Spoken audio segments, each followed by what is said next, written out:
What are graffiti artists doing different?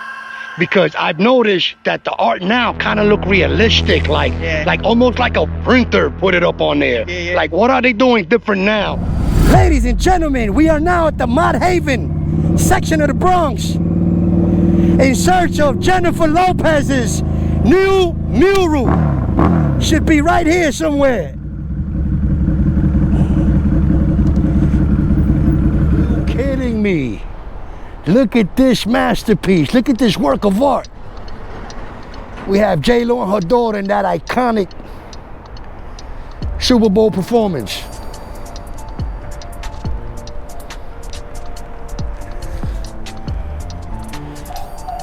Wow, look at the detail, man. Look at how they outline J-Lo's face. Look at that face of determination, bro. Most of us would only dream of having such a expression, have such determination. Look at that, unfurling the Puerto Rican flag in her little furry, little J-Lo style thingy there. Look at this. This is goddess material here, bro. You kidding me? Shout out to the artist. What's the artist at right here? All right, matter of fact, here we go. Artist right there. This is some legendary shit, man. Who the hell can forget the Super Bowl performance? Not only that, man, the detail, man. Like, you can see the 6 train, right? With the conductor. And you can see here, you can see the elevated train, right? Little details. Man, look at those lips, man. Like, they're good enough to kiss. Ay, ay, ay, que linda, mamita. This is probably one of my favorite here. Why? Because it shows J-Lo in like a mirror ball type of reflecting everything that she's had in her life and everything that she has created for herself. Like, you can see right off her cheekbone, you can see the Bronx, and like everything is like reflected, like what got her there. The iconic bun, the hair to the back. You know, it's like, this woman is amazing. You could almost feel the reflection on her, you know, her background, where she came from. I tell you, J-Lo is one of the real ones. Over here we have little details of the Bronx and what transpires in the summertime. I don't know, but this picture right here, it speaks 1,000 words. By her daughter just looking up for you know, confirmation, and J-Lo's just the stunning face of determination. And by the way, if you guys ever want to come and see it yourself, it's right in the corner of the Clock Tower. For those of you who don't know, this is called the Piano District, and all of these loft type of buildings where production of pianos took place. Look, let me show you guys something also, right? You guys that have been in the Bronx long enough know that this is relatively new, and that is the landscape. Look at all these buildings, ladies and gentlemen. None of this existed 10 years ago. None of that existed 10 years ago.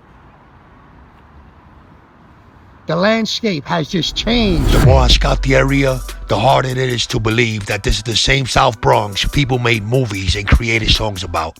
I am truly blown away by how neat, meticulous, and artsy the neighborhood is. The history of hip-hop expands more than just New York City. It is worldwide now. It is recollected throughout the entire universe. Aliens know who Tupac is. Like, come on now. All right, and just straight ahead, we're gonna go to the most iconic and recent hip-hop murals.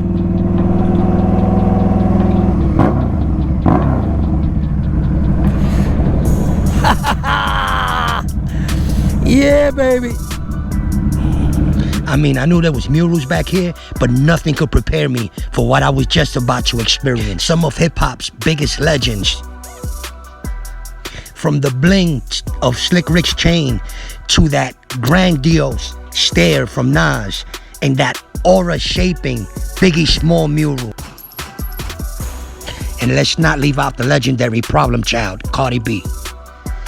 It was truly a grand experience seeing the artist of Cardi B's mural chipping away at his craft. But it was even grander when he gave me an opportunity to give him a brief interview.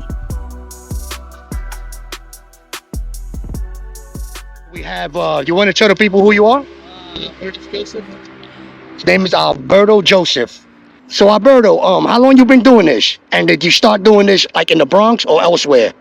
Actually, I started in Puerto Rico. In Puerto Rico. I'm not Puerto Rican, but my man Ralph Serrano, he put me on to doing street art. I was just like 2012, I think. And what is street art? Street art, just anything out in the public, any art done out in the public.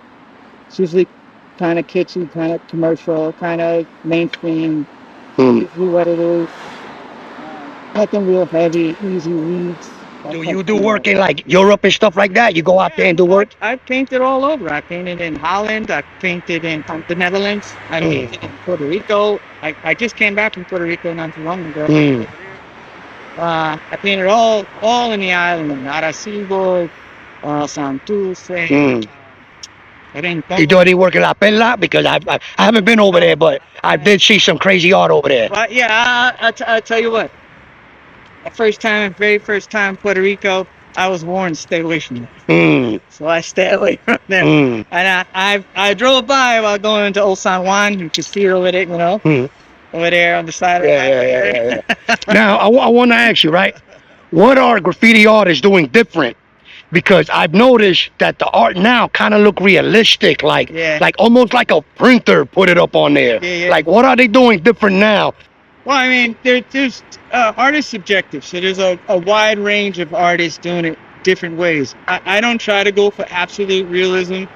There's artists out there doing it better than me, absolutely, like BK Fox, Jeff Henry, those guys, and the list goes on. These guys over here,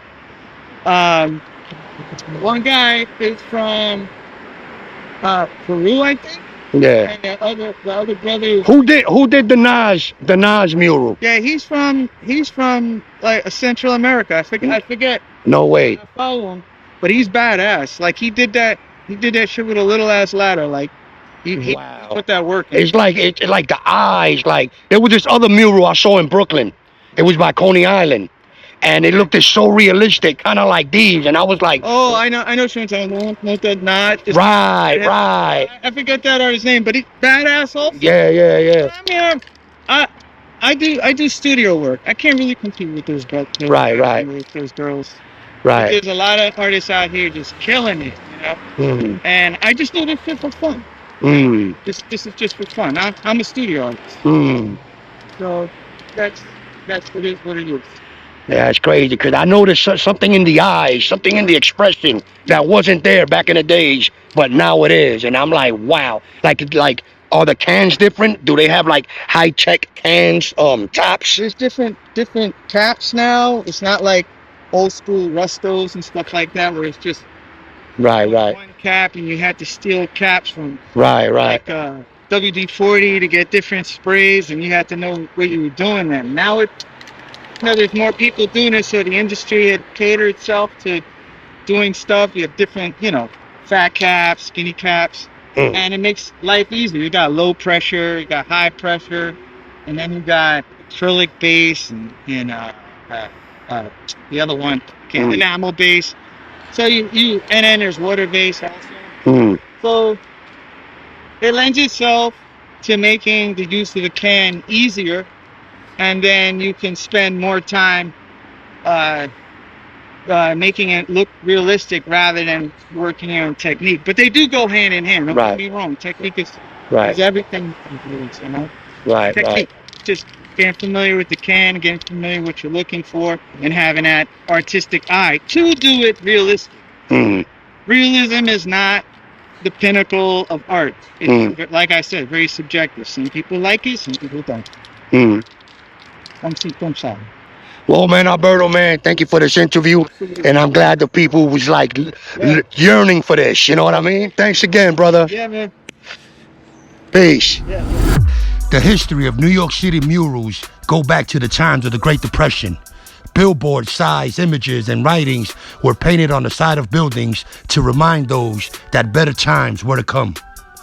Today's murals are put up so communities could mourn the passing of someone that was influential to the community. Hey, yo, I hope you guys like my video. You know, I put a lot of time, effort, studying, which I like. You know, I like to do that stuff, you know. I'm not obligated to do nothing. I do this because I want to, you know. I do this also to promote safe motorcycle riding also, you know what I mean? And touring. There's a lot of people, man, that deep down inside, you want to learn how to ride a bike, man. You just don't find the time. You have a family, or you put too much thought into it. What I mean by that is, you know, like I've met homeowners who's been like, yo, you know, I don't want to ride because, you know, I own a house and, you know, this, that, and the third. Somebody went as far as to tell me like, yo, I can't buy a motorcycle because where am I going to put my kids? But I got news for you. This ain't for your kids. This is for you. This is your time. You know what I mean? This is yours. This, like, you're the man of the hour when you're behind a bike. I mean, there's nothing wrong with having family, loving your wife, loving your kids. But when you're behind a bike, you're on your own, my man. You know what I mean? Like, you own you right now. And there's nothing wrong in having a little privacy, a little space, a little time for yourself, and, you know, and to live in the moment, because sometimes you deserve this shit. You've been working all week, and all you want is an hour or two of riding where you can get your head right. You know what I mean? Motorcycle riding ain't for your kids. It's not for your wife. A lot of people want to incorporate their wives into motorcycle riding, and I advise you never to do that. Keep your wife out of this lifestyle. Unless you have that one ride or die, you should never include your women into this, man. Your wife should be glad and happy that you choose to step out an hour or two a week to ride, because you could be doing much worse things with much better people, if you know what I'm saying. Bro, when they say that loud pipes save lives, I think that's true, man, you know, because people would hear you coming and stop them right in their tracks, you know what I mean? The louder the pipes, the more communication you got with people and letting them know that you're coming through. I think that there's less accidents if you just had a louder bike. Now, you might annoy the shit out of the community and you might set off 100 alarms, you know what I mean? But at the end of the day, you'll make it home. Everybody will. Everybody knows you're coming, baby. No surprises, you know what I mean? That's the best part. You see that? You see that? That's why loud pipes save lives.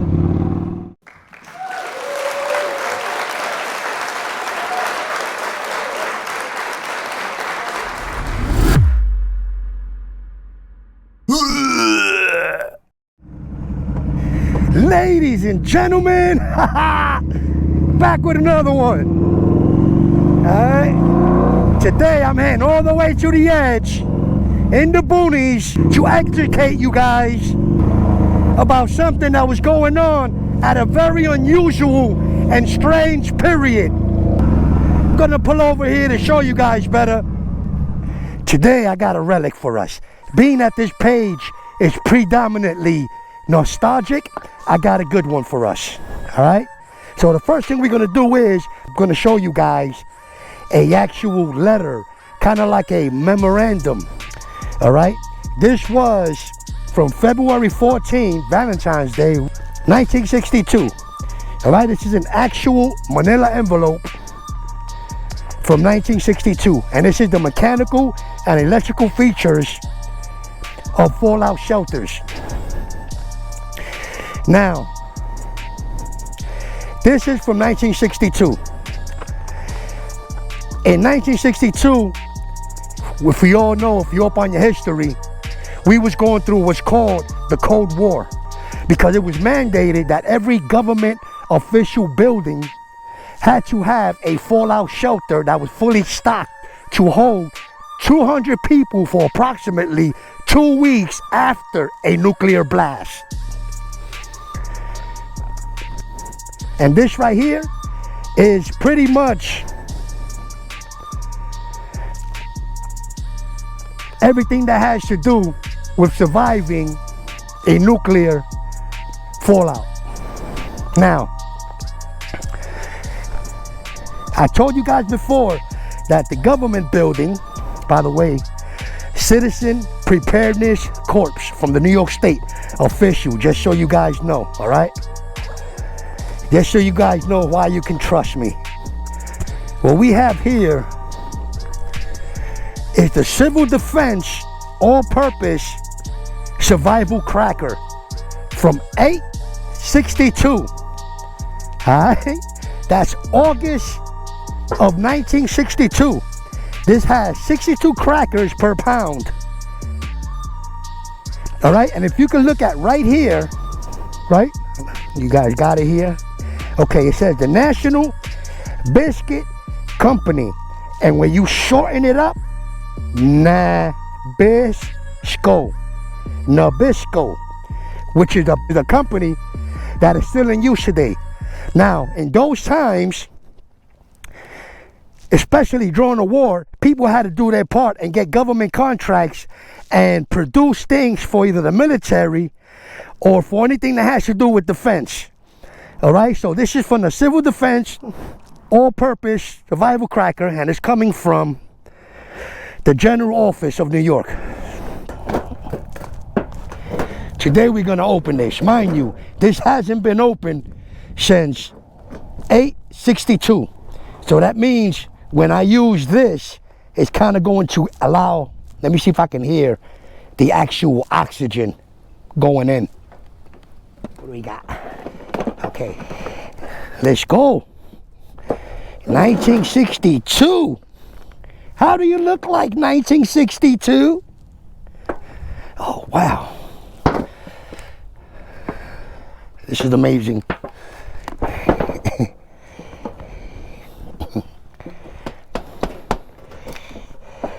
Okay, here we go. Be very careful that that doesn't cut me, or I'll turn into a 1962 zombie specimen. Okay. Oh, excellent. Ooh. Can you believe this? A true relic from the year 1962. And this is supposed to be crackers. The smell, it smells like waxy. It smells like wax, kinda, sorta.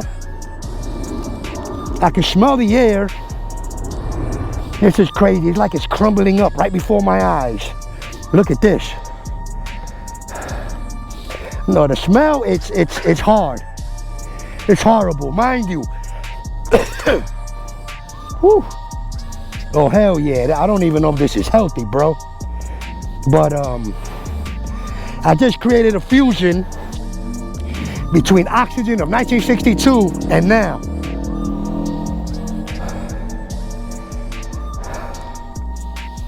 You can see how easy the paper rips here, and it's almost like the air, the oxygen of today is becoming a burden.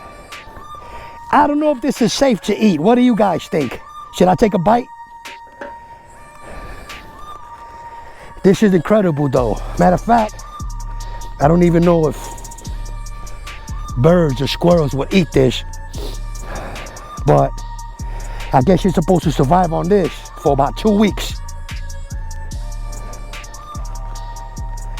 You can hear my breathing, and that's because it is extremely hot. And it still smells like a waxy type. So if you guys see me weird and bringing this close to the camera for no reason, It's because I am smelling the content. It's all waxy here, and yeah, this wax paper, it seems to be like curling up. It's official. So we got a couple of these in here. Let me see if I could get another one out. Gotta watch it don't get cut with that stuff, because I'm gonna need some vaccine that was invented in 1962. You can see the discoloration here, the paper. Big shout out to Nabisco, man, for being expert packagers. I don't know if it's anybody that'll take this, but you can see the outside looks like 1962, and the inside smells like 1962.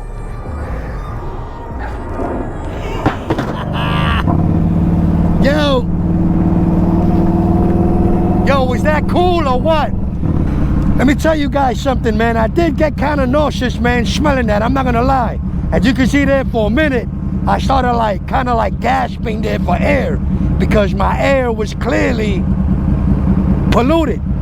It was, there was something, I don't know, that air was trapped inside that can for 60, what is it? I don't even know how many years, man. 2025, take away 1962, and there goes your answer. That's how long that air or oxygen was trapped in that tin can, which was unpunctured and unbothered since. I think the whole thing that's funny about the whole Cold War survival kit is that it would be absolutely ineffective today. That stuff will not work. We are so advanced, and it's even crazier that we would think that a shelter of such magnitude would actually help us during the overall consequences of the nuclear blast. That's insane. I ain't gonna lie, man. I can still smell that. I can't take that smell out of my head. I don't know if I should have even been that close to that. I asked this kid I was passing by if he wanted to describe what it smelled like. The kid was smart enough to say, hell no, I ain't with that. Shit, I feel nauseous, bruh. Damn.